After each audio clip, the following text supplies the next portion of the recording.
Let me just give you this story first. A Ukrainian publication with the editor-in-chief, who has ties to the U.S. State Department, has placed dozens of American politicians, activists, and media outlets, including Blaze Media and Glenn Beck, on a list of those allegedly known to have shared Russian disinformation or otherwise made anti-Ukrainian statements. On Thursday, Texty.org, an independent media outlet that fuses data journalism projects with traditional journalistic genres.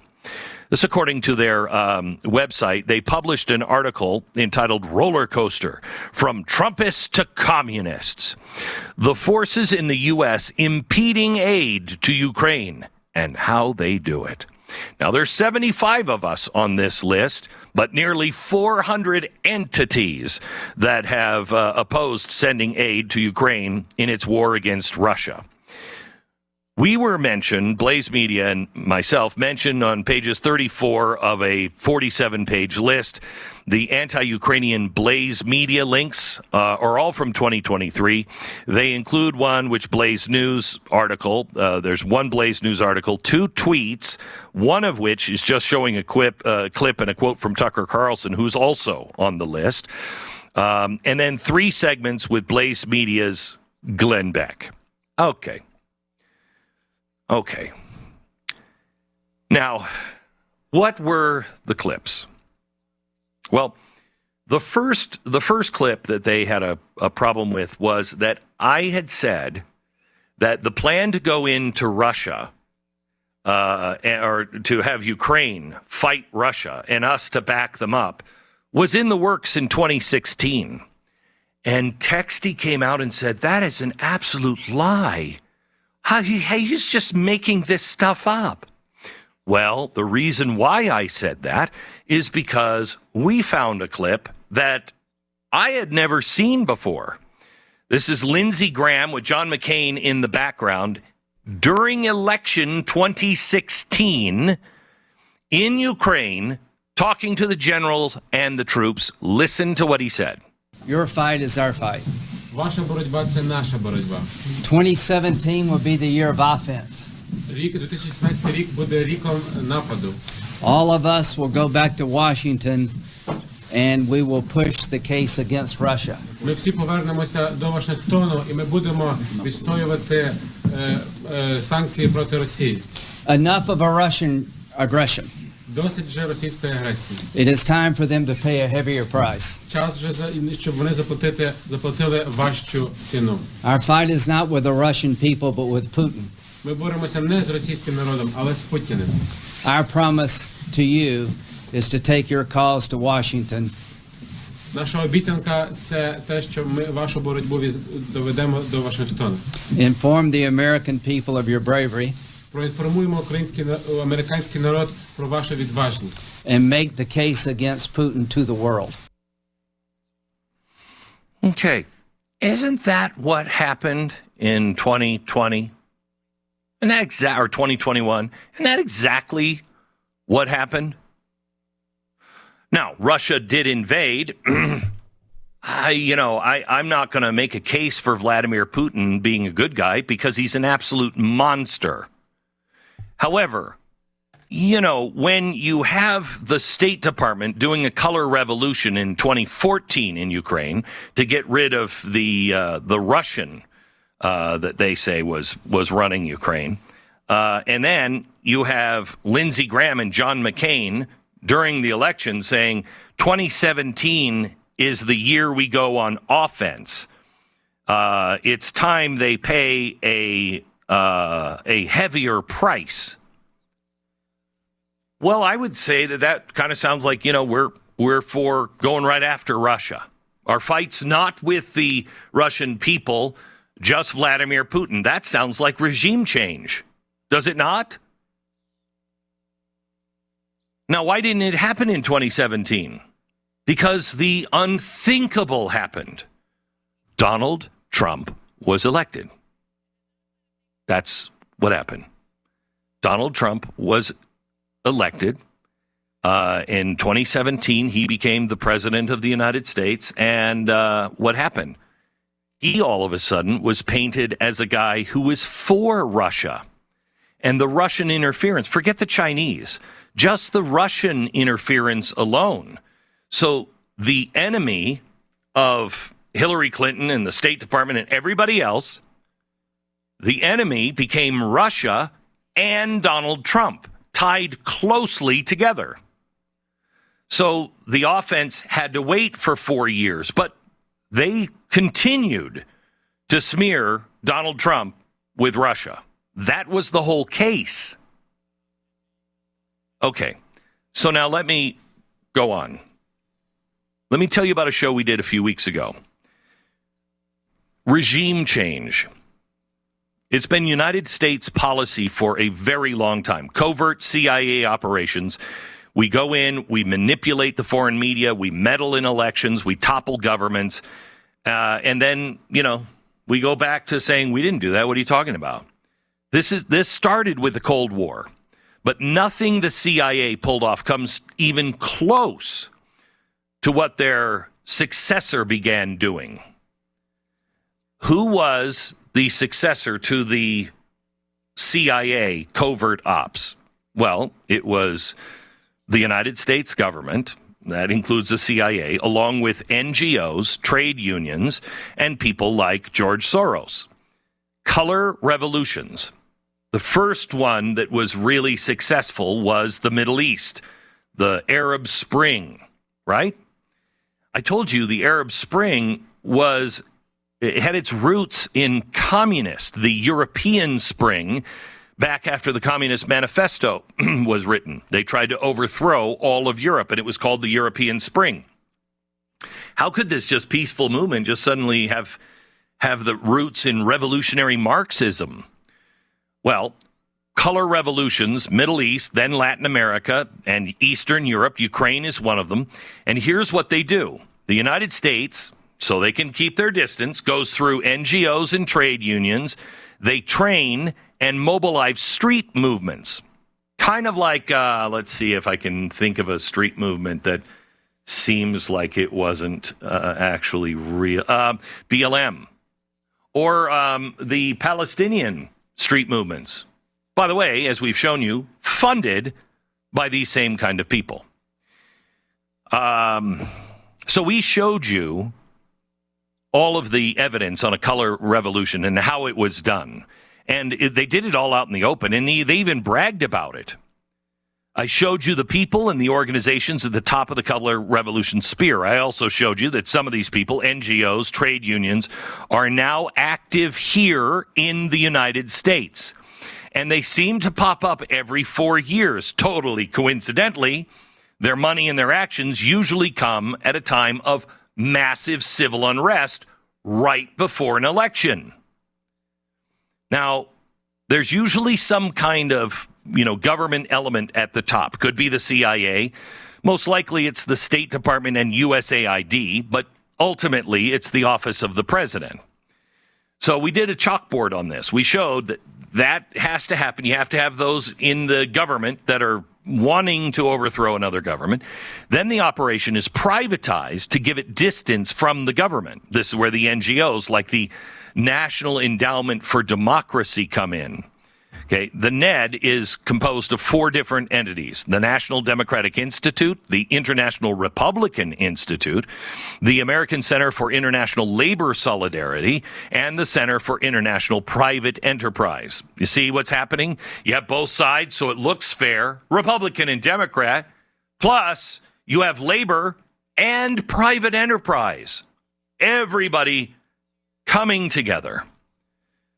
So this is a bipartisan kind of cover story. Next, in the food chain, you have to have the multi-billion-dollar financiers and their organizations that partner in the entire operation.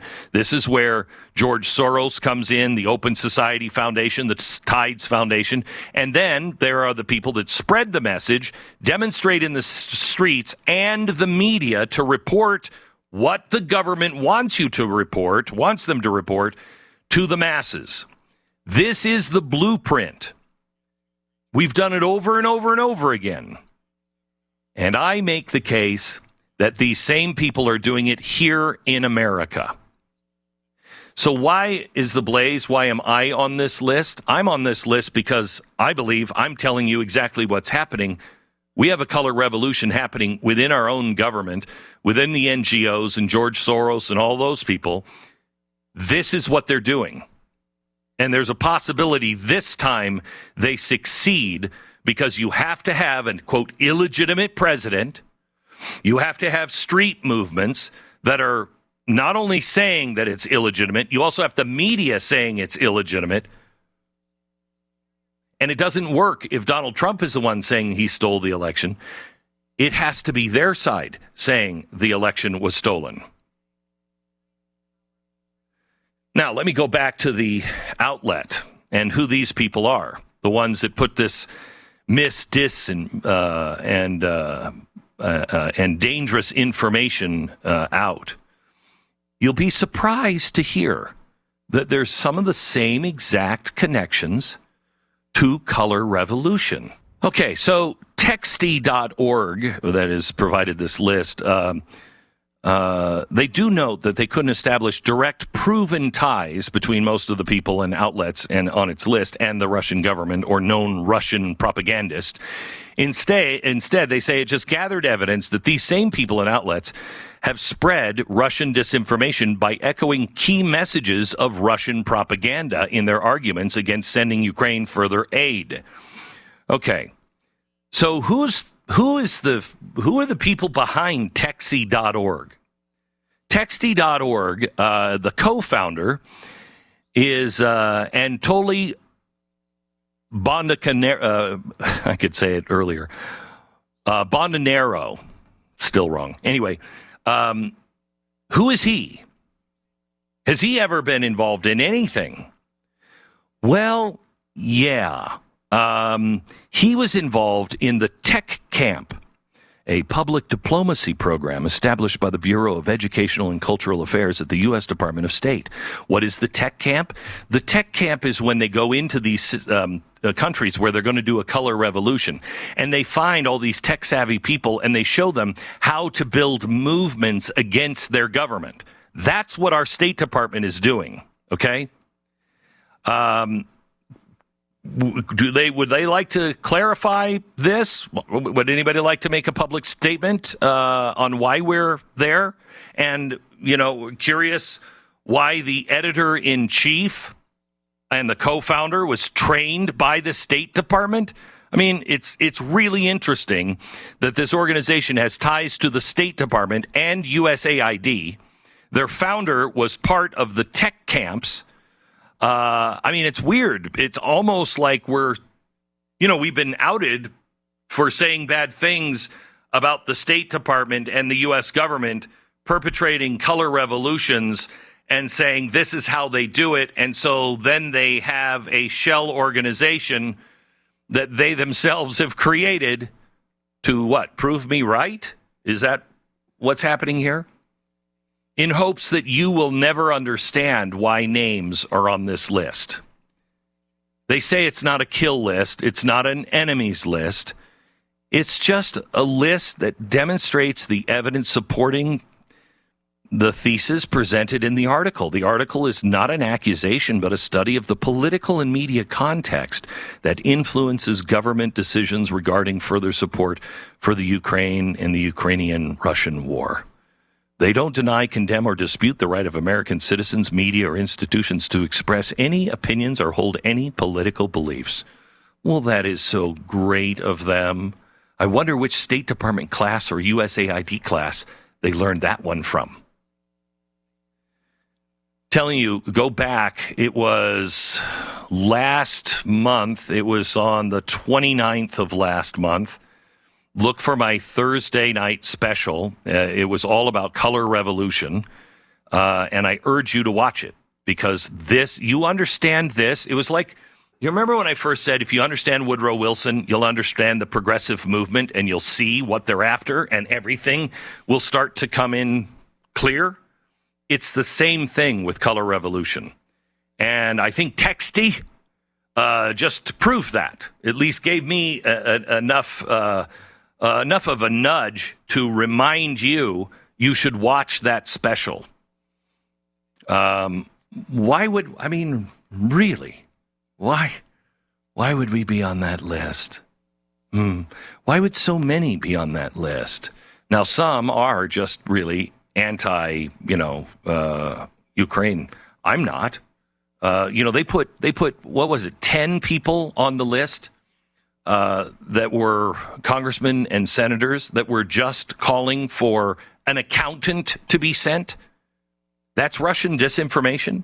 You want an accountant to be, you know what that says to me? If you have to make that person an enemy of your cause, you're doing something with the money that we should know about. If you're just asking for, I just want accountability, we'll send the money. I just want accountability. If you call them an enemy, I think they're right. We should have accountants. You know what I mean? Maybe it's just me and more disinformation. And Peter Gietl is the Blaze Media managing editor for Return, and he has been looking into the story that we were just telling you about, that this Texty.org put a list together of people that, I don't know, Peter, what do they even say their motivation is if it's not an enemies list? They're trying to claim that, this is just compiling information of people repeating Russian disinformation or propaganda. But it's clear they're conflating, Russia Today with Blaze and Tucker Carlson, anyone else who has any sort of questions about the funding, including left-wing organizations like Code Pink. So I've been talking about color revolution, and I don't know where you stand on that, but I really believe that that's what's happening in America, and the left and George Soros and everybody else are doing what they've done in country after country for the last 20 years. They've just perfected it, and now they're doing it here to the United States to topple her and make her into a democracy instead of a republic.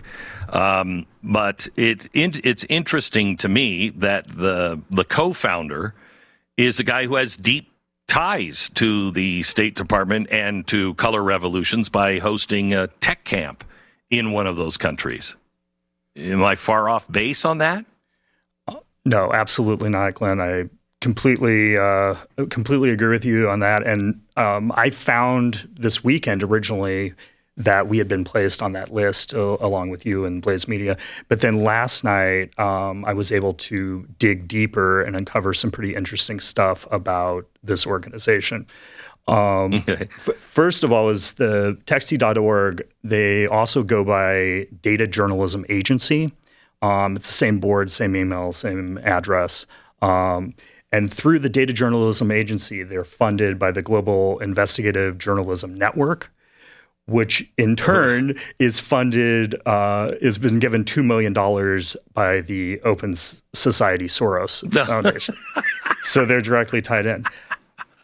Right. But there's more and more. So then once you dig deeper, they're openly admit, again, this organization that has placed duly elected members of Congress, media members across America, this foreign organization, is also funded by the Eurasia Foundation, which is a United States government funding apparatus, including the Transparency and Accountability and Public Administration Services, and the U.S. Agency for International Development.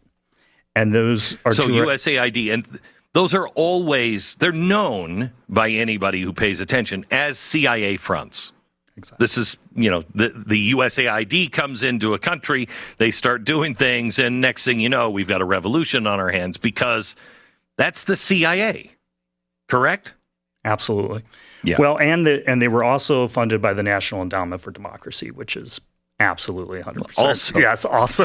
Right. So also on that list of everybody who's participated in a color revolution. This is crazy. So all the usual suspects were here funding this organization. Right.